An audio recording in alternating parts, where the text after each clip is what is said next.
Hello everyone, Michael Jacobs, head golf professional, the Michael Jacobs Explosive Golf School. Have a video tip here, answering another video tip request. Make sure you give us some video tip requests. We'd love to answer all your questions. And the question was, Mike, can you do a close-up of those hand conditions and wrist conditions? So I'm going to dismiss a club for a moment, and let's go over these hand and wrist conditions so we can help you. And another person asked the question, can I include some details on what's called a startup swivel?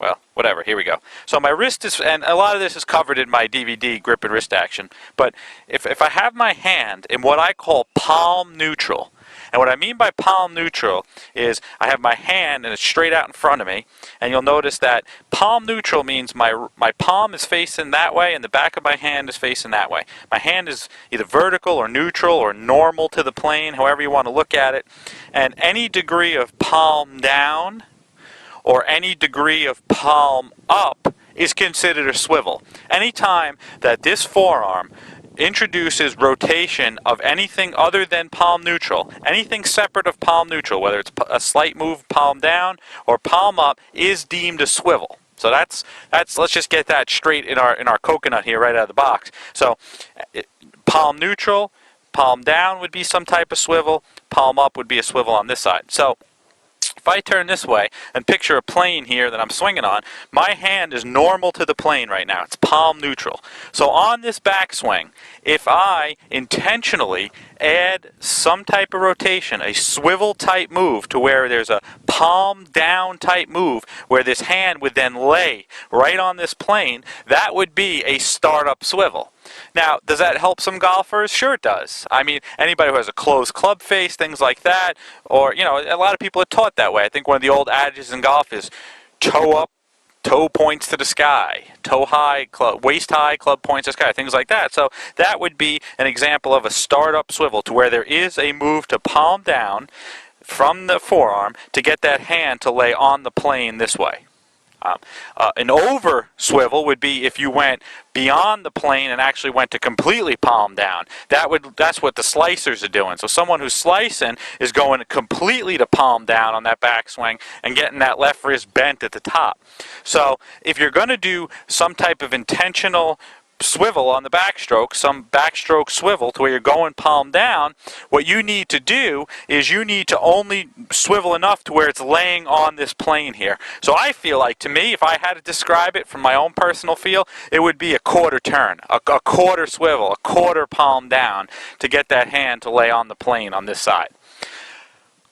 The good news for you, if there's any move where that club works straight back from the ball, or the feeling of it's working straight back to the ball as I pivot and I'm allowing my pivot to do all the inward work, your pivot is going to do enough of that swivel on the backstroke. So what I mean by that is, if I left my hand normal to the plane, if I left my hand palm neutral, and on that backstroke, my pivot is going to retake me to the top of the stroke where my hand would have the same look as if I intentionally did it or not. So relative to this ball, I feel like my hand is normal to the plane, but my pivot is going to give me that slight rotation to lay it right on this plane this way. So that should answer the backstroke and the startup swivel part of that question. When we're talking about our wrist conditions here, flat means the back of the hand and the forearm are in a straight line. Bent means the back of the hand went past the forearm. So if I'm in a classic address position, my hands are mid-body, and this wrist is slightly bent, on that backstroke, as I'm making that backstroke, the wrist flattens, and whether I'm trying to add that quarter swivel, or if it's doing it through my pivot, we want that wrist to flatten on the backstroke in most cases. So I thought that I would add that in there. Now, the main crux of the question was, what happens on the way down and after the impact? Because it's crucial. I mean, the greatest player, if you took a lousy player or a great player, the difference between the two of them is mastery of hand trajectories. No question about it. So if I'm at the top of that stroke where this hand has had some type of swivel to where it's laying on this plane, whether it was done through my pivot or if it was done intentionally, as I come down, what I need to do is I need to get this hand back to palm neutral. And that's the one thing golfers come into the lesson tee and they have no clue on. They're reaching the top of their stroke and they're so worried about, okay, I got to take my elbow into my pocket, or I got to turn my hips, or I got to do this crazy move, or I got to swing to right field, and they're totally dismissing their hands. And that's really what it's all about, is hand trajectory. So this hand on the way down, which is to some degree palm away from me here, or palm towards the plane I'm swinging on, it's got to come back to palm neutral. So you have to sit at home and get yourself to do what we call an impact hand location, to where you got to get that hand back to palm neutral. That's really big key. So it would be, there'd be no swivel at that impact. It would be working its way from that palm somewhere down to back to palm neutral.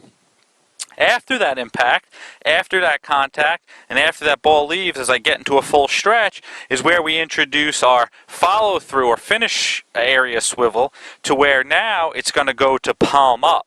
So that forearm is going to rotate to palm up, and the back of my hand is going to lay on this plane on the other side. Now, a lot of people ask me the question, Mike, the ball's gone. Why do you even bother programming in that swivel? And that really is the answer. I mean, when that ball and club are in contact, it's a big deal that I had pre-programmed myself to work my hand back to palm neutral and to build that thought of a swivel in to get maximum pressure into the ball. I mean, it's huge when it comes to controlling the flight. So if I had any recommendation for you at home, it would be to train yourself to take your grip with palm neutral, not slightly turned or not slightly rolled. So watch the Explosive Golf Show number 2 on ball control.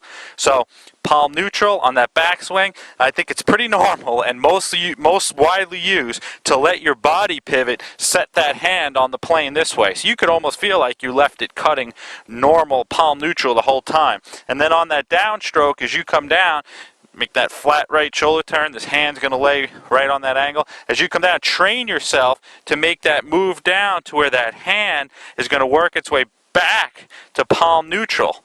It's huge. Huge. So train yourself to do that, and then after that impact, after palm neutral, that full stretch, train yourself to go palm up on this side.